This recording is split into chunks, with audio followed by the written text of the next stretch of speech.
نبی سلام علیکہ یا رسول سلام علیکہ نحمده ونصلي ونسلم على رسوله الكريم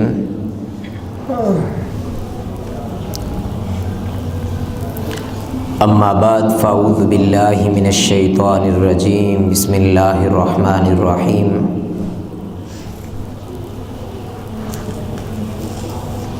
قال اللہ تبارک و تعالی فی القرآن المجید والفرقان الحمید لا اقسم بهذا البلد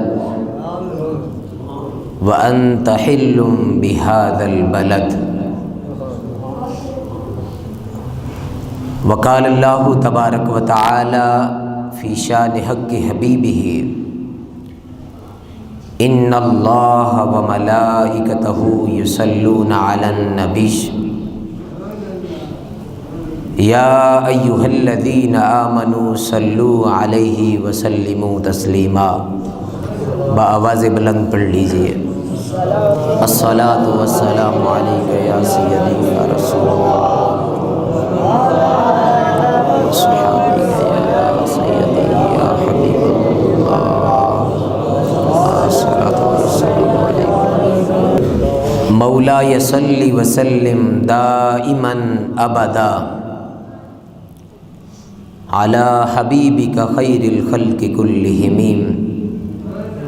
هو الحبیب الذی ترجى شفاعته لکل حول من الاحوال مقتحم۔ محترم المقام حضرت علامہ غلام مرتضیٰ جعفر قادری صاحب قبلہ والد گرامی حاجی محمد طفیل صاحب، مقبول احمد چشتی صاحب اور جملہ نعت خواں نقیب محفل اور جامع مسجد مدینہ کے معززین،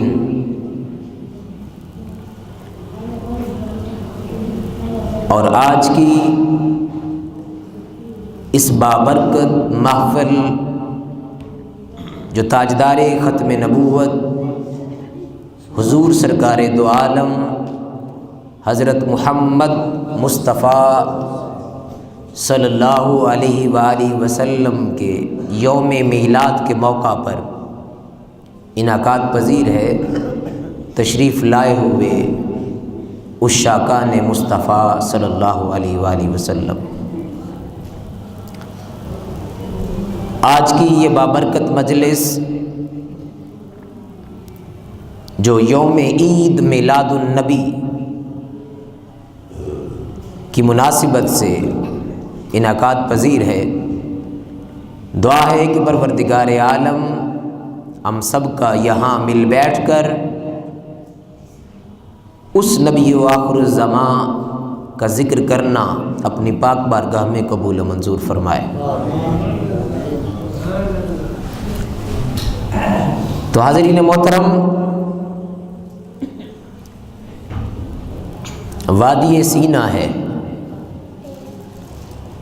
کوہ طور ہے، اور کوہ طور کی بلند چوٹیوں پر ایک ندا دینے والا ندا دیتا ہے، وہ ندا قابل غور ہے۔ ندا آتی ہے کہ اے الہ، اے مالک، میں جدھر نظر اٹھاتا ہوں تیرا جلوہ ہے،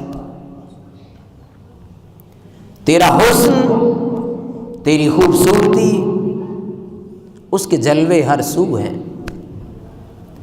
میں لامکاں کی طرف نظر اٹھاتا ہوں، وہاں بھی تیرے جلوے ہیں۔ میں نیچے نظر ڈالتا ہوں، یہاں بھی تیرے جلوے ہیں۔ زمین و آسمان میں ہر طرف تیرے جلوے ہیں۔ یا الہ، تیرے حسن کے چرچے ہیں سارے جہانوں میں، تیرے نور کے چرچے ہیں سارے جہانوں میں۔ اے مالک،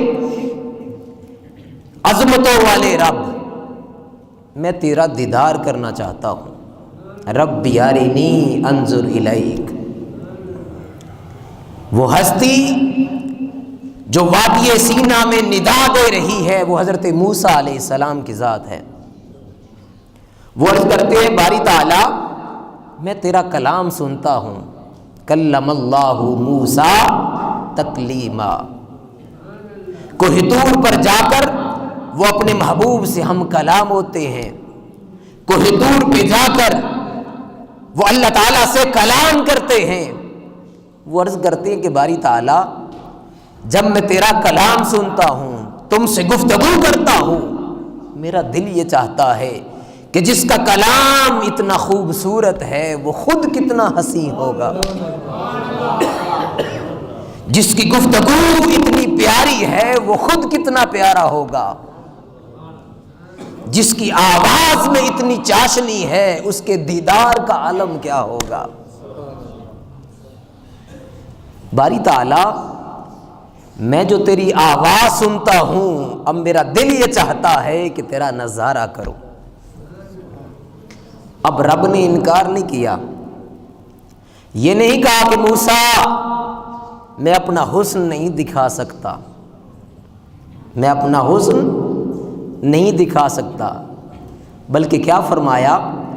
فرمایا کہ موسیٰ تیری آنکھ میرے حسن کو بے حجاب دیکھ نہیں سکتی، مجھے اپنا حسن دکھانے میں کوئی انکار نہیں، مگر اے موسیٰ تو میرے حسن کو بے حجاب دیکھ نہیں سکتا، لن ترانی، تو مجھے ہرگز نہیں دیکھ سکتا۔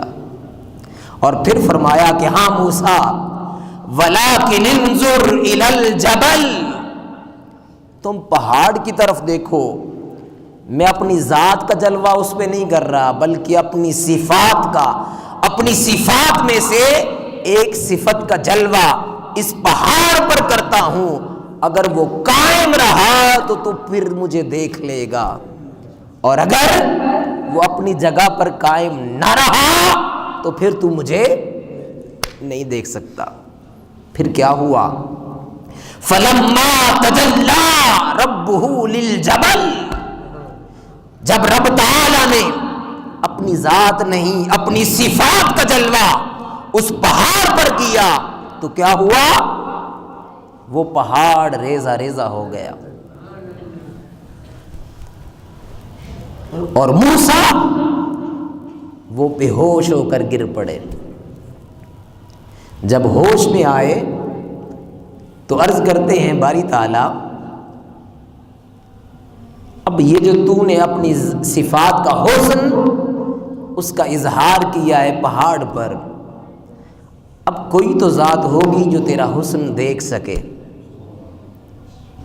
اب کوئی تو مولا ایسی ہستی ہوگی جو بے حجاب تیرا نظارہ کر سکے، کوئی تو ہستی ہوگی باری تعالیٰ جو بے حجاب تجھے دیکھ سکے، تیرے نور کا، تیرے حسن کا اور تیری خوبصورتی کا مظاہرہ کر سکے، دیکھ سکے۔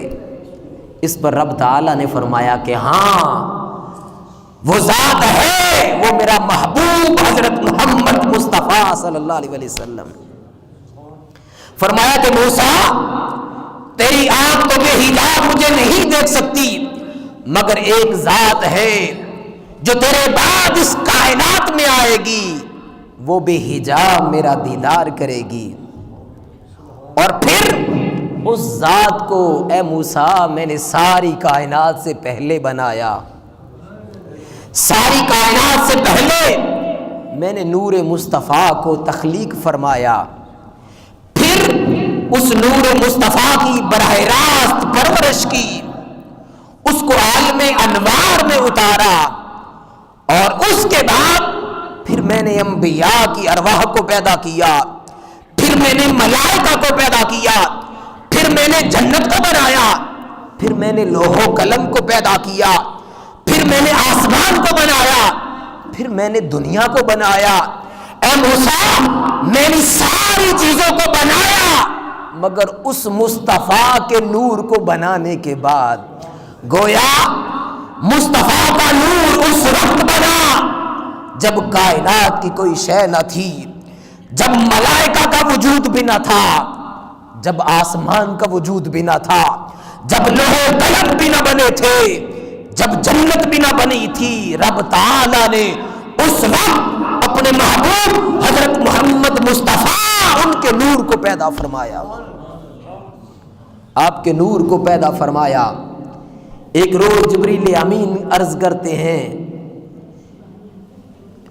رسول کریم صلی اللہ علیہ وسلم نے ایک روز پوچھا، کیا جبریل امین بتا تو صحیح کہ تیری عمر کیا ہے، تیری عمر کیا ہے؟ اس پر جبریل امین فرماتے ہیں، عرض کرتے ہیں، یا رسول اللہ مجھے میری عمر کا اندازہ تو نہیں، مگر ایک بات ہے جو میں نشانی کے طور پر بیان کر سکتا ہوں. وہ فرمانے لگے، عرض کرنے لگے کہ یا رسول اللہ میں ایک ستارہ دیکھتا ہوں اور دیکھتا رہا، اور وہ ستارہ 70 سال کے بعد نمودار ہوتا ہے، اور وہ ستارہ میں نے اپنی زندگی میں 72,000 مرتبہ دیکھا ہے. اس پر تاجدار کائنات صلی اللہ علیہ وسلم فرماتے ہیں، اے جبریل امین خدا کی عزت کی قسم وہ ستارہ میں محمد تھا، وہ ستارہ میں محمد تھا.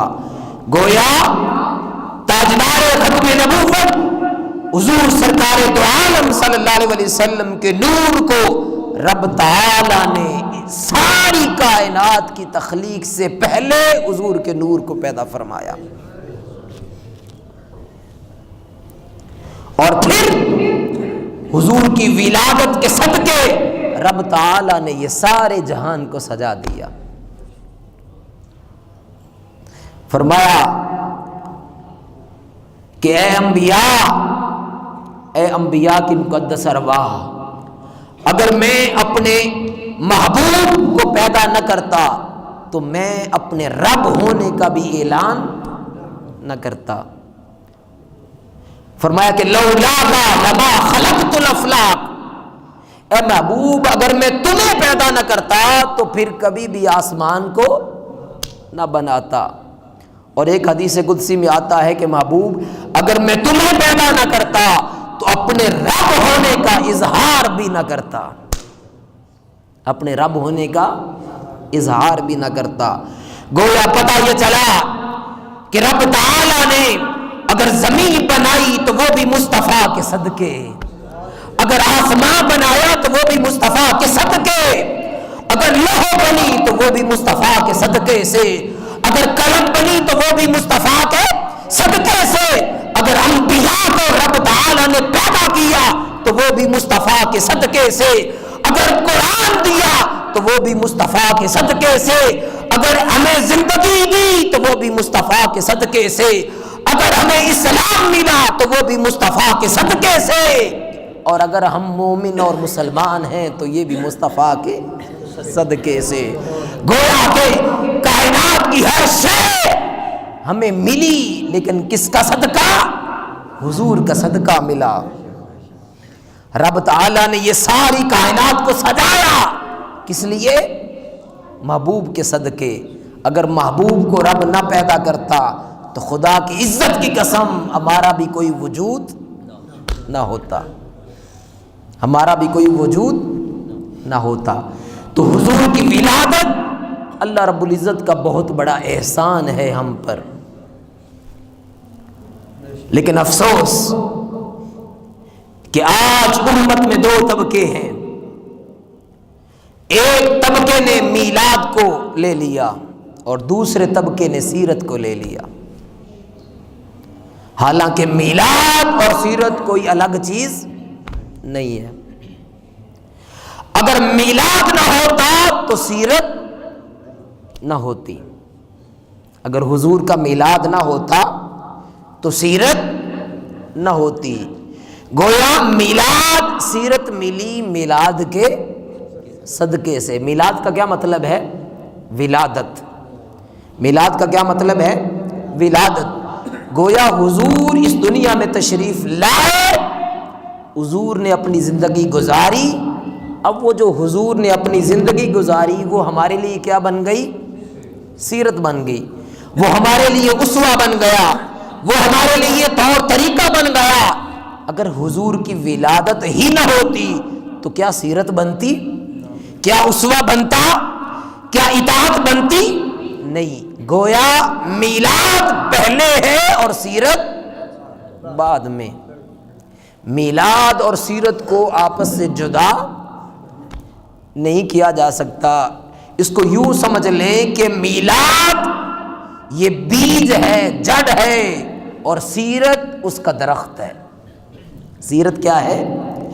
درخت ہے۔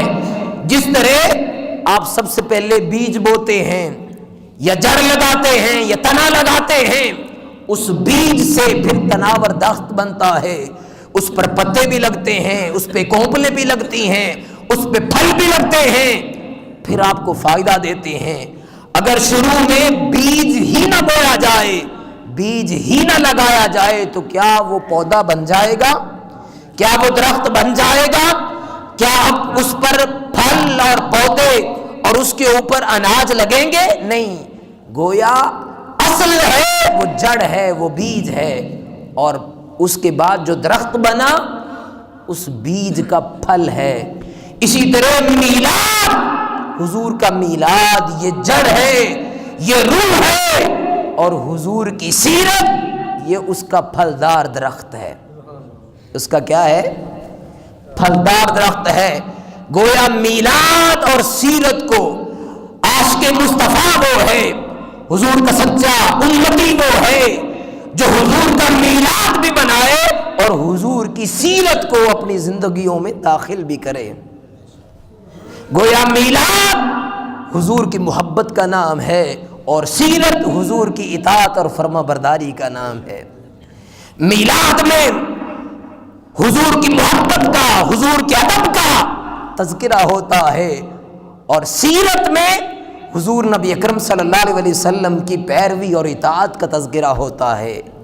میلاد مصطفیٰ کی مجلس اور محفل میں تاجدار کائنات صلی اللہ علیہ وسلم کی زلفوں کا تذکرہ ہوتا ہے، اور سیرت کی مجلس میں، سیرت کی محفل میں تاجدار کائنات صلی اللہ علیہ وسلم کا اس بات کا تذکرہ ہوتا ہے کہ حضور چلتے کیسے تھے، حضور بیٹھتے کیسے تھے، حضور دوسروں کے ساتھ لین دین کیسے کرتے تھے، حضور کا بڑوں کے ساتھ اور چھوٹوں کے ساتھ تعلق کیسا تھا۔ اور میلاد ہمیں مناتا ہے کہ حضور جب چلتے تھے تو سایہ نہیں ہوتا تھا، حضور جب چلتے تھے تو سایہ نہیں ہوتا تھا۔ سائنس کا ایک اصول ہے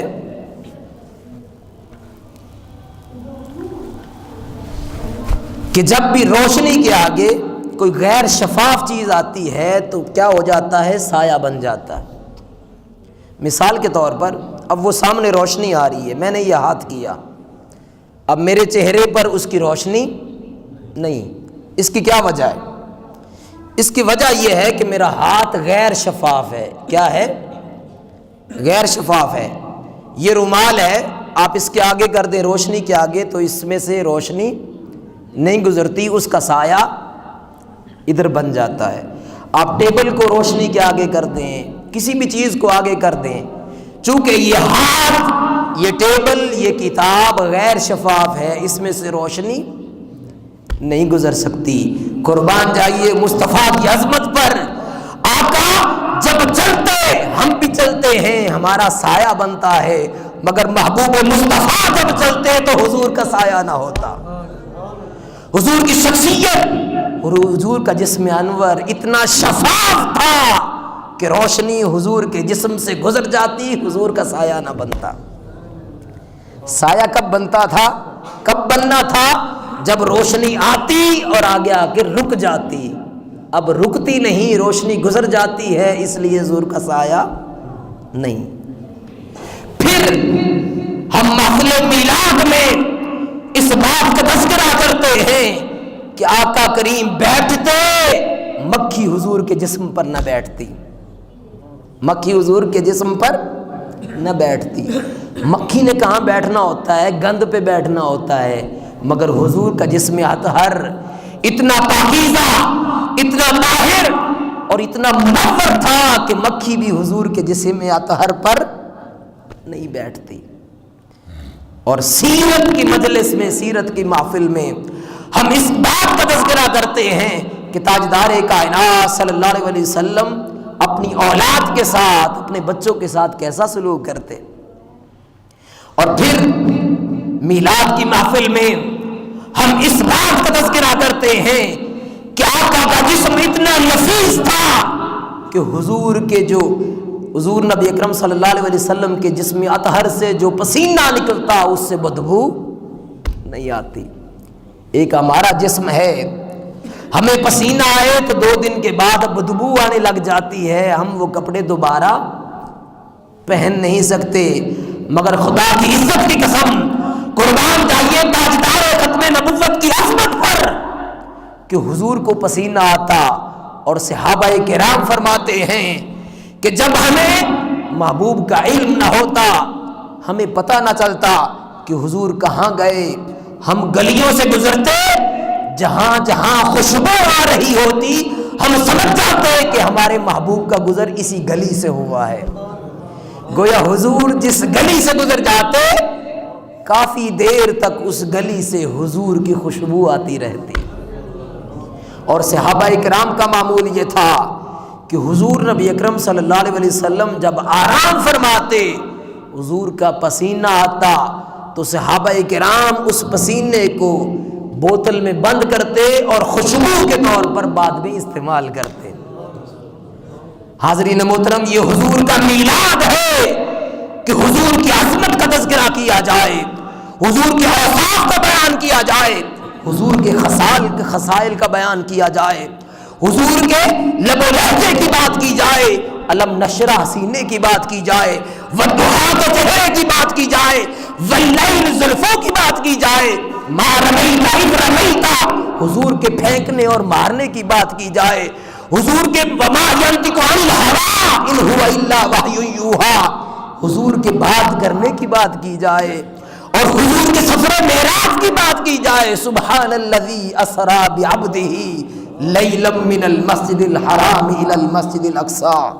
میلاد یہ ہے کہ تاجدار کائنات جس دھرتی پر، جس شہر پر اپنے قدم لگا دیں، قرآن اس کی قسمیں کھائے، لا اقسم بہذا البلد وانت حل بہذا البلد۔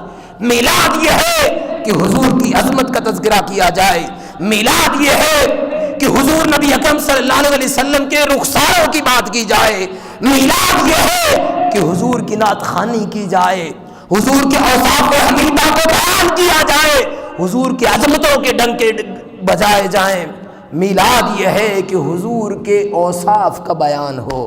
اور سیرت کیا ہے کہ حضور نبی اکرم صلی اللہ علیہ وسلم کے اسوہ، حضور کی اطاعت، حضور کی فرما برداری کا بیان کیا جائے۔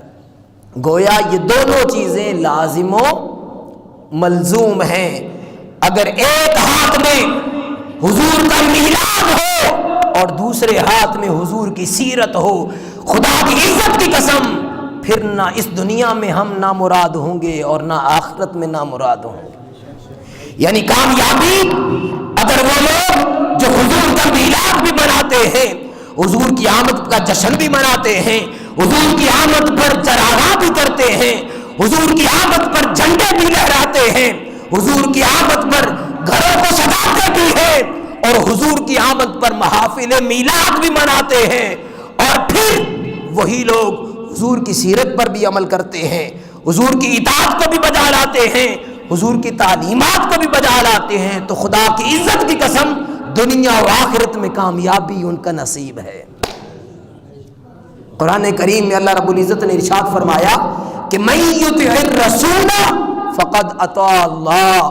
محبوب ان لوگوں کو بتا دیں، ان لوگوں سے فرما دیں کہ جس نے محبوب تیری اطاعت کی فقد اطاع اللہ، اس نے مجھ رب کی اطاعت کی۔ گویا حضور کی اطاعت کو اپنا لینا، حضور کے اسوہ کو اپنا لینا، حضور کے طور طریقہ کو اپنا لینا، گویا کہ یہ رب کے اسوہ کو اپنا لینے کے مترادف ہے۔ گویا جو حضور کے قریب ہو گیا وہ رب کے قریب ہو گیا، جس نے حضور کی محبت اپنے دل میں بسا لی گویا کہ اس نے رب کی محبت کو اپنے دل میں بسا لیا۔ گویا وہ شخص جو ساری رات محبوب کا تذکرہ کرتا رہا، حضور کے زلفوں کی باتیں کرتا رہا، حضور کی مدح سرائی کرتا رہا، خدا کی عزت کی قسم وہ ساری رات رب کا تذکرہ کرتا رہا، وہ خدا کا تذکرہ کرتا رہا۔ کیوں؟ من یطع الرسول فقد اطاع اللہ۔ اے محبوب ان کو فرما دے کہ جو آپ کی اطاعت کرے گا، جو آپ کے در انور پر آ جائے گا وہ میرے در پر آ جائے گا۔ محبوب جو تیرے قریب ہو جائے گا وہ میرے قریب ہو جائے گا۔ من یطع الرسول فقد اطاع اللہ۔ تو حاضرین محترم، گویا پتہ یہ چلا کہ اگر ہم حضور کی ذات پر، حضور تاجدار کائنات صلی اللہ علیہ وسلم کے ساتھ ہمارا ادب اور محبت کا یہ عالم ہوگا۔ آئیے قرآن کی طرف۔ اللہ تعالیٰ نے ارشاد فرمایا کہ محبوب لا اقسم بہذا البلد، محبوب میں اس شہر مکہ کی قسم کھاتا ہوں، میں اس شہر مکہ کی قسم کھاتا ہوں۔ باری تعالیٰ تو ہمارے بھوٹا محبت کی کیوں نہیں قسم اٹھاتا؟ یہ بھی تو شہر ہے، یہاں بھی لوگ رہتے ہیں، یہاں سکول بھی ہیں، گھر بھی ہیں، تیرے گھر بھی ہیں، مساجد بھی ہیں۔ باری تعالیٰ تو اس جگہ کی قسم کیوں نہیں اٹھاتا؟ یا الہ العالمین، یہ حجرہ شاہ مقیم ہے، یہ بھی شہر ہے، اس کی تو قسمیں کیوں نہیں اٹھاتا؟ یہ اکاڑا ہے، یہ بھی شہر ہے، اس کی قسمیں تو کیوں نہیں اٹھاتا؟ لاہور ہے، اسلام آباد ہے، کراچی ہے، یہ پاکستان ہے، مولا تو اس کی قسمیں کیوں نہیں اٹھاتا؟ تو قسم اٹھاتا ہے تو صرف مکہ کی کیوں؟ لا اقسم بہذا البلد، تو صرف شہر مکہ کی قسم کیوں کھاتا ہے؟ اور پھر یہ بھی خیال آتا ہے کہ لازمی بات ہے رب شہر مکہ کی قسم کھا رہا ہے، اس کی ایک وجہ یہ ہوگی کہ وہاں پر خانہ کعبہ ہے، وہ خدا اس شہر مکہ کی قسم کھا رہا ہے۔ کیوں؟ ہو سکتا ہے اس لیے کہ وہاں پر حتیم کعبہ ہے، وہاں پر صفا اور مروہ ہے، اس لیے وہ رب اس شہر مکہ کی قسم کھا رہا ہو۔ مگر فرمایا نہیں، لوگوں تم یہ سوچ رہے ہو کہ میں شہر مکہ کی قسم کھا رہا ہوں اس لیے کہ وہاں حتیم ہے، اس لیے کہ وہاں میرا گھر خانہ کعبہ ہے، اس لیے کہ وہاں پر حجر اسود ہے، اس لیے کہ صفا ہے۔ فرمایا نہیں، میں اس وجہ سے اس شہر مکہ کی قسم نہیں کھا رہا۔ یہ الگ بات ہے کہ ان کی عظمتیں بہت ہیں، خانہ کعبہ کی عظمت بھی بہت ہے، حجر اسود کی عظمت بھی بہت بلند ہے، صفا اور مروہ اس کی بھی عظمتیں بہت بلند ہیں، مگر اے لوگوں میں اس شہر مکہ کی قسم اس لیے نہیں کھا رہا۔ پھر مالک تو اس شہر مکہ کی قسم کیوں کھاتا ہے؟ رب تعالیٰ فرماتے ہیں اے محبوب میرے ان بندوں کو بتا دے کہ میں اس شہر مکہ کی قسم اس لیے کھاتا ہوں وَأَنْتَ حِلٌّ بِهَذَا الْبَلَدِ کہ محبوب یہ تیرا شہر ہے، محبوب یہ وہ شہر ہے جس میں تو پیدا ہوا، محبوب یہ وہ شہر ہے جہاں تیرے قدم لگتے رہے، محبوب یہ وہ شہر ہے جہاں تیرا بچپن گزرا، جہاں تو گلیوں میں کھیلتا تھا، محبوب یہ وہ شہر ہے جہاں تو گھومتا تھا، جہاں تو کھیلتا تھا، جہاں تو رہتا تھا۔ محبوب جس زمین پر تیرے قدم لگ جائیں، محبوب جس زمین پر تو چلتا پھرتا رہے، محبوب جہاں تو پیدا ہو، میں رب ہو کر میرا دل یہ چاہتا ہے کہ جہاں میرا محبوب پیدا ہوا، جہاں میرا محبوب رہا، میں اس کی قسم کھاتا ہوں لا اقسم بہذا البلد کہ محبوب میں اس شہر مکہ کی قسم کھاتا ہوں۔ کیوں؟ وَأَنْتَ حِلٌّ بِهَذَا الْبَلَدِ کہ محبوب یہ تیرا شہر ہے، محبوب یہ تیرا شہر ہے۔ اور پھر اس کا ایک معنی یہ بھی ہے کہ لا اقسم بہذا البلد، محبوب میں اس شہر مکہ کی قسم نہیں کھاؤں گا، میں اس شہر مکہ کی قسم نہیں کھاؤں گا۔ کیوں؟ جب تو کس وقت مولا اس کی قسم تو نہیں کھائے گا؟ تب محبوب جب تو مکہ کو چھوڑ کر مدینہ چلا جائے گا، جب تو ہجرت کر جائے گا۔ تو حاضرین محترم، قرآن کو اٹھا کر دیکھیں، ہر جگہ محبوب کی عظمتوں کی بات ہے، محبوب کے تذکرے کی بات ہے اور محبوب کی عظمت کی بات ہے۔ یہی میلاد ہے، یہی کیا ہے؟ میلاد ہے، حدیبیہ کا مقام ہے۔ حضرت سیدنا عثمان غنی رضی اللہ تعالیٰ عنہ اور دیگر صحابہ کرام وہاں موجود ہیں۔ جب حضور نبی اکرم صلی اللہ علیہ وسلم مدینہ ہجرت کے بعد ازاں 6 ہجری میں حدیبیہ کے مقام پر پہنچے، صحابہ کرام بھی ساتھ تھے اور ارادہ یہی تھا کہ خانہ کعبہ کی زیارت کریں اور طواف کریں اور عمرہ کریں۔ مگر جب حضور حدیبیہ کے مقام پر پہنچے تو آپ کو روک دیا گیا، آپ کے قافلے کو روک دیا گیا کہ یہاں سے آگے آپ نہیں جا سکتے۔